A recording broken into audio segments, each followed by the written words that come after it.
मित्रों, जीवन में कई बार ऐसा होता है कि एक इंसान मिट्टी को भी छूता है तो वो सोना बन जाती है, और दूसरा इंसान सोने को छूता है तो वो राख बन जाता है। हम अपनी किस्मत को कोसते हैं, भगवान को उलाहना देते हैं, मंदिरों के चक्कर काटते हैं, लेकिन हम अपने घर के बाथरूम में अपनी रोजमर्रा की आदतों में झांक कर नहीं देखते। एक देखे, अब शास्त्रों में लिखा है स्नानम मूलाधारम जीवनस्य, अर्थात स्नान ही जीवन का मूल आधार है। लेकिन क्या आप जानते हैं, अगर आप घड़ी की सुई में एक विशेष समय बीत जाने के बाद नहाते हैं तो वह स्नान आपके शरीर को पवित्र नहीं करता, बल्कि आपके ऊपर एक ऐसा काला साया छोड़ देता है जो धीरे धीरे आपके धन, आपकी सुख शांति और आपकी आयु को खा जाता है। एक देखे, अब गरुड़ पुराण में स्वयं भगवान श्री हरि विष्णु ने अपने वाहन गरुड़ जी को स्नान का विज्ञान समझाया था। उन्होंने बताया था कि नहाने के पानी में एक गुप्त चीज मिलाने से कैसे रंक भी राजा बन सकता है, और कैसे सुबह की एक गलती राजा को भी भिखारी बना देती है। एक देखे, अब आज की यह वीडियो आपके जीवन को देखने का नजरिया बदल देगी। यह कोई साधारण कहानी नहीं, बल्कि आपके और हमारे जीवन का कड़वा सच है।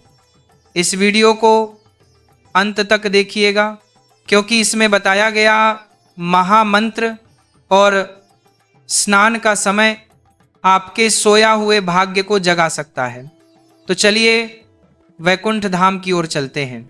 एक देखे, अब सृष्टि के पालनहार भगवान विष्णु क्षीर सागर में अपनी योग निद्रा में विश्राम कर रहे थे। माता लक्ष्मी उनके चरण दबा रही थी, चारों ओर अलौकिक शांति थी। तभी वहां पक्षीराज गरुड़ का आगमन हुआ। गरुड़ जी अभी अभी मृत्युलोक पृथ्वी का भ्रमण करके लौटे थे।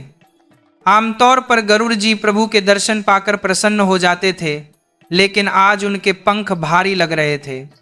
उनके चेहरे पर एक गहरी पीड़ा थी। एक देखे, अब उन्होंने भगवान विष्णु को प्रणाम किया। हे नारायण, हे त्रिभुवन स्वामी, आपको मेरा कोटि कोटि नमन। एक देखे, अब भगवान विष्णु ने अपनी कमल नयन आंखें खोली। वे अंतर्यामी हैं, बिना कहे ही सब जान लेते हैं। उन्होंने अपनी गंभीर और करुणामयी आवाज में पूछा, हे विनता पुत्र गरुड़, तुम्हारा स्वागत है। तुम तो पृथ्वी लोक की यात्रा पर थे। कहो, मेरे भक्तों का क्या समाचार है?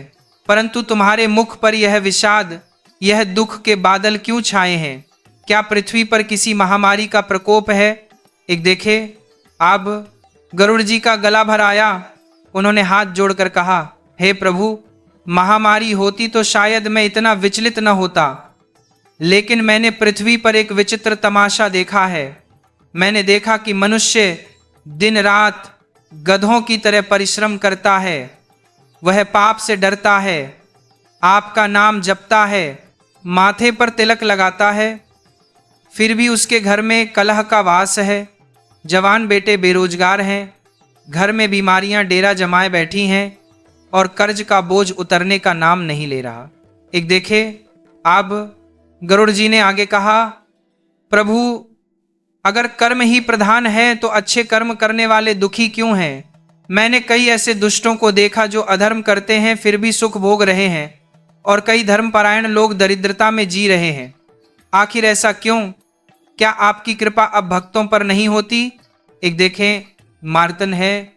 गरुड़ ने एक गहरा प्रश्न पूछा, हे नारायण, मुझे आज वो मूल कारण बताइए जिससे मनुष्य का भाग्य प्रतिदिन बनता और बिगड़ता है। वह कौन सी एक क्रिया है जिसे सुधारने मात्र से मनुष्य के जीवन के 90% दुख समाप्त हो सकते हैं? एक देखे, अब गरुड़ के इन चुभते हुए प्रश्नों को सुनकर भगवान विष्णु मुस्कुराए। उन्होंने माता लक्ष्मी की ओर देखा और बोले, हे गरुड़, मनुष्य का दुख उसका भाग्य नहीं बल्कि उसका अज्ञान है। मनुष्य पूजा तो करता है लेकिन शुद्धि के नियम भूल गया है, और शुद्धि का द्वार है स्नान। एक देखे, अब प्रभु बोले, मैं तुम्हें एक सत्य कथा सुनाता हूँ। यह कथा नहीं बल्कि पृथ्वी के हर उस घर की कहानी है जहाँ आज अशांति है।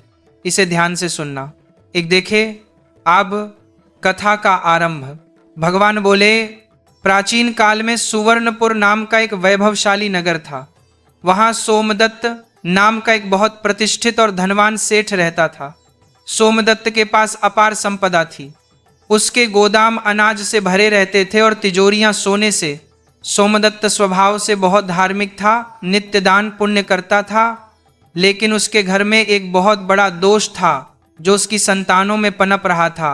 एक देखे, अब सोमदत्त की 3 पुत्रियां थीं, रूपवती, गुणवती और कलावती। तीनों ही रूप में अप्सराओं को मात देती थीं। पिता के धन ने उन्हें इतना आराम तलब बना दिया था कि उन्हें समय का कोई भान नहीं था। एक देखें, मार्तन है, वे तीनों बहनें तमोगुण आलस्य की साक्षात मूर्ति थीं। उनकी दिनचर्या कुछ ऐसी थी, सूरज निकलने के बाद भी कई घंटों तक वे मखमली बिस्तरों पर सोई रहती थीं। घर के नौकर चाकर काम पर लग जाते, मंदिर की घंटियां बजकर बंद हो जाती, लेकिन उनकी नींद नहीं खुलती थी। जब वे उठती तो उनका स्वभाव चिड़चिड़ा होता था।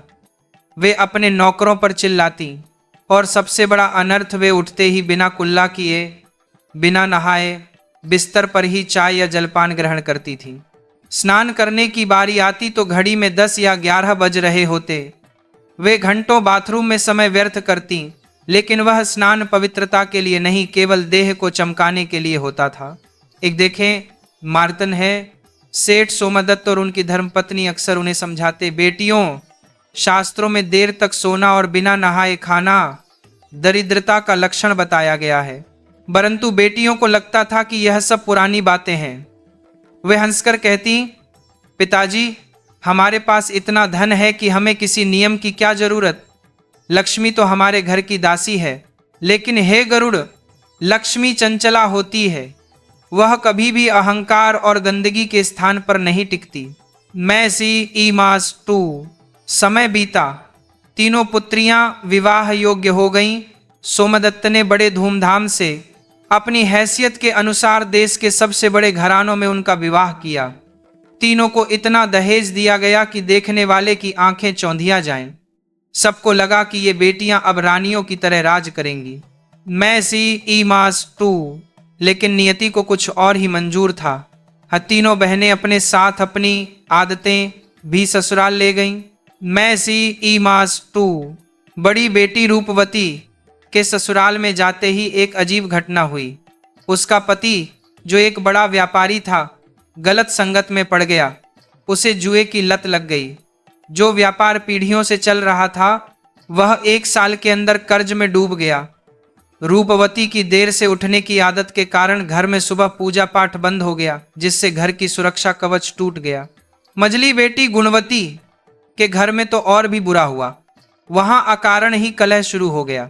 सास, ससुर और पति के बीच रोज झगड़े होने लगे। बात बात पर बर्तन फेंके जाते। घर का वातावरण इतना विषाक्त हो गया कि लक्ष्मी जी वहां से रुष्ट होकर चली गईं। घर की बरकत खत्म हो गई। दूध फटने लगा, भोजन में स्वाद खत्म हो गया और जमा पूंजी बीमारियों में बहने लगी। मैं सी ई मास टी का छोटी बेटी कलावती का दुर्भाग्य सबसे प्रबल निकला। उसके पति को एक असाध्य रोग ने घेर लिया। वैद्य और हकीम हार गए। घर, जमीन, जायदाद सब बिक गया इलाज में, लेकिन पति ठीक नहीं हुआ। मैं सी ईमानान अंततः तीनों परिवारों की कमर टूट गई। उन कन्याओं को अपशकुनी माना जाने लगा। हारकर, अपमानित होकर और अपना सब कुछ गंवा कर तीनों बहनें वापस अपने पिता सोमदत्त के घर लौट आईं। मैं सी ई मास 2। लेकिन दुर्भाग्य यहां भी नहीं रुका। जैसे ही उन अशुद्ध आचरण वाली कन्याओं ने पिता के घर में दोबारा पैर रखा, सोमदत्त का वैभव भी रेत के महल की तरह ढहने लगा। एक रात भीषण आग लगी और सोमदत्त का मुख्य गोदाम जलकर खाक हो गया। उसके साझीदारों ने उसे धोखा दे दिया। देखते ही देखते सुवर्णपुर का सबसे अमीर सेठ 1-1 पैसे का मोहताज हो गया। अब वे एक टूटी फूटी झोपड़ी में रहने को विवश थे। मैं सी ई मास 2। मैं सी ई मास 2। पूरा परिवार आंसुओं के सागर में डूबा था। सोमदत्त आकाश की ओर देखकर रोता, हे ईश्वर, मैंने जीवन भर धर्म किया, फिर यह नरक जैसी सजा क्यों। मैं सी ईमानान। उसकी करुण पुकार सुनकर भगवान की प्रेरणा से वहां एक सिद्ध महात्मा पधारे। उनके चेहरे पर सूर्य जैसा ओज था। सोमदत्त ने रोते हुए उनके चरण पकड़े और अपनी आप बीती सुनाई। साधु महाराज ने अपनी योग दृष्टि से तीनों बेटियों को देखा। उन्हें उन कन्याओं के चारों ओर राहु और केतु का एक काला घेरा दिखाई दिया। साधु समझ गए कि समस्या कहाँ है। मैं सी ईमानान, साधु ने गरजते हुए कहा, सेठ, तेरे दुख का कारण तेरा प्रारब्ध नहीं बल्कि तेरे घर का वर्तमान आचरण है। तेरी ये पुत्रियां प्रतिदिन राक्षसी स्नान करती हैं और जिस घर में गृहलक्ष्मी राक्षसी स्नान करती हो वहां से श्री हरिविष्णु और माता लक्ष्मी को जाना ही पड़ता है। मैं सी ईमास टू। तीनों बहनें और सेठ घबरा गए। उन्होंने पूछा, महाराज, यह राक्षसी स्नान क्या है? हम तो रोज साबुन और इत्र लगाकर नहाते हैं। मैं सी ईमास टू। हतब साधु ने स्नान का दिव्य विज्ञान समझाया जिसे आज हर मनुष्य को सुनना चाहिए। मैं सी ईमास टू। साधु बोले, पुत्रियों, ध्यान से सुनो। रात्रि में जब हम सोते हैं तो हमारे मुख से अशुद्ध लार बहती है और शरीर पर नकारात्मक शक्तियां, नेगेटिव एनर्जीज और सूक्ष्म कीटाणु जमा हो जाते हैं। हमारा शरीर तमोगुण से भर जाता है। मैं सी ईमास टू। साधु ने स्नान के 4 प्रकार और उनके परिणाम बताए। मैं सी ईमास टू। 1. मुनि स्नान, ब्रह्म स्नान। असमय सुबह 4 से 5 बजे के बीच ब्रह्म मुहूर्त। यह देवताओं का स्नान है। इस समय वातावरण में ओजोन और दैवीय शक्तियां सर्वाधिक होती हैं। जो इस समय स्नान करता है उसके घर में दुख, दरिद्रता, भूत प्रेत और कलह कभी प्रवेश नहीं कर सकते। उसकी बुद्धि इतनी तीव्र हो जाती है कि वह मिट्टी को भी छुए तो सोना हो जाए। उसके चेहरे पर एक ऐसा तेज आता है कि लोग उसके वश में हो जाते हैं। मैं सी ईमास टू। देव स्नान। असमय सुबह 5 से 6 बजे के बीच। यह स्नान मनुष्य के जीवन में यश, कीर्ति और धन लाता है। इस समय नदियों के जल में अमृत का वास होता है। जो इस समय नहाता है उसे समाज में मान सम्मान मिलता है और व्यापार में दिन दूनी रात चौगुनी तरक्की होती है। मैं सी ईमास टू। अमानव स्नान। असमय सुबह 6 से 8 बजे के बीच सूर्योदय काल। यह गृहस्थों के लिए उत्तम है। इससे शरीर में काम करने की ऊर्जा आती है और परिवार सुखी रहता है। मैं सी ईमास टू। राक्षसी स्नान, दानव स्नान। सावधान, साधु की आवाज भारी हो गई। समय सुबह 8 बजे के बाद। जब सूर्य थोड़ा ऊपर चढ़ जाता है तब वातावरण से सात्विकता खत्म हो जाती है। जो मनुष्य 8 बजे के बाद आराम से सोकर उठने के बाद नहाता है वह राक्षसी स्नान करता है। ऐसे व्यक्ति के शरीर से गंदगी तो धुल जाती है लेकिन उसका आभा मंडल, आवरा काला पड़ जाता है।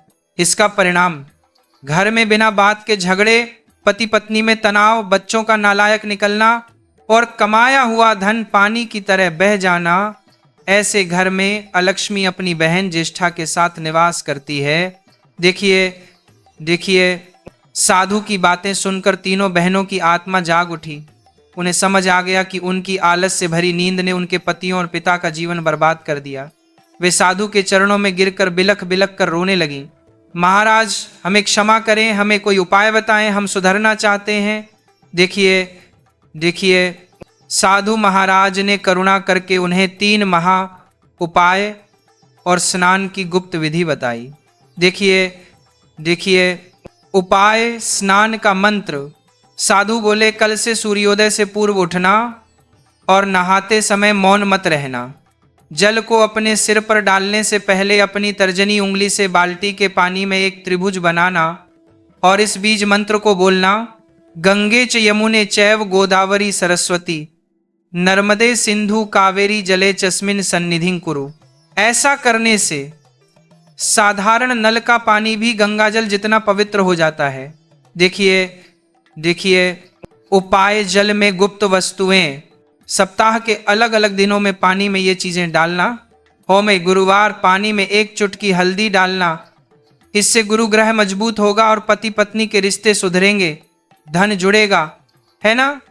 शुक्रवार पानी में थोड़ा सा कच्चा दूध या गुलाब जल इत्र डालना। इससे शरीर का आकर्षण बढ़ेगा और शुक्र ग्रह मजबूत होगा, जो विलासिता और धन का कारक है। आज शनिवार पानी में थोड़ा सा नमक डालकर नहाना, इससे पूरे हफ्ते की नकारात्मक ऊर्जा नजार दोष खत्म हो जाएगी। उपाय: स्नान के बाद का नियम: नहाने के बाद गीले बदन कभी भी बाथरूम से बाहर मत आना, यह अशुभ होता है। और शरीर पहुंचने के बाद सबसे पहले सूर्य देव को जल देना या घर के मंदिर के दर्शन करना। आईने में अपनी शक्ल देखने से पहले ईश्वर की शक्ल देखना। देखिए रामदेगा साधु महाराज ने उन्हें आशीर्वाद दिया और अंतर्ध्यान हो गए। वे कोई और नहीं, स्वयं नारायण थे। अगले दिन से उस झोपड़ी का नियम बदल गया। तीनों बहनें ब्रह्म मुहूर्त में उठने लगीं, घर को साफ करके हल्दी और नमक के पानी का पोंछा लगाने लगीं, विधि विधान से स्नान करके सूर्य को अर्घ्य देने लगीं। देखिए रामदेगा परिणाम दोस्तों, कहते हैं कि जब हम एक कदम ईश्वर की ओर बढ़ाते हैं तो ईश्वर 100 कदम हमारी ओर बढ़ाते हैं। मात्र 40 दिनों एक मंडल के भीतर चमत्कार हुआ। उनका शरीर और मन शुद्ध हो गया, उनके चेहरे का तेज लौट आया। उधर उनके पतियों की बुद्धि शुद्ध हुई, व्यापार में रुके हुए सौदे अचानक पूरे होने लगे। पिता सोमदत्त का पुराना फंसा हुआ धन ब्याज सहित वापस मिल गया। जो झोपड़ी उदासी का घर थी, वहां फिर से महल खड़ा हो गया। तीनों बेटियां फिर से अपने ससुराल गईं, लेकिन इस बार आलस्य लेकर नहीं बल्कि संस्कार और सौभाग्य लेकर। देखिए रेगा हमारी जोन है, देखिए रेगा हमारी जोन है। कथा समाप्त करते हुए भगवान विष्णु ने कहा, हे गरुड़, यह स्नान का रहस्य ही मनुष्य के सुख दुख की कुंजी है। जो सूर्योदय से पहले स्नान करता है वह मुझसे और लक्ष्मी से आशीर्वाद पाता है। जो सूर्योदय के बाद स्नान करता है वह केवल अपने शरीर का मैल धोता है, अपना दुर्भाग्य नहीं। देखिए रेगा हमारी जोन है। गरुड़ जी यह दिव्य ज्ञान पाकर धन्य हो गए, उनकी सारी शंकाएं दूर हो गईं। देखिए रेगा हमारी जोन है। तो दोस्तों यह थी वह महान कथा। आज हम में से 90% लोग सुबह उठकर सबसे पहले अपना मोबाइल देखते हैं और फिर 9-10 बजे तक आराम से नहाते हैं। क्या आप भी यही गलती कर रहे हैं? अगर आप अपने जीवन में धन, सम्मान और स्वास्थ्य चाहते हैं तो कल सुबह से ही एक छोटा सा बदलाव करें। आज सूरज को जगाना सीखें, सूरज के जागने का इंतजार न करें। देखिए रेगा हमारी जोन है। आपको यह वीडियो कैसी लगी? क्या आप कल से ब्रह्म मुहूर्त में स्नान करने का संकल्प लेते हैं? कमेंट बॉक्स में जय श्री हरि या संकल्प लिखकर हमें जरूर बताएं। इस वीडियो को अपने परिवार के हर सदस्य और मित्रों के साथ शेयर करें, शायद आपका एक शेयर किसी का डूबता हुआ घर बचा ले। देखिए रेगा हमारी जोन है।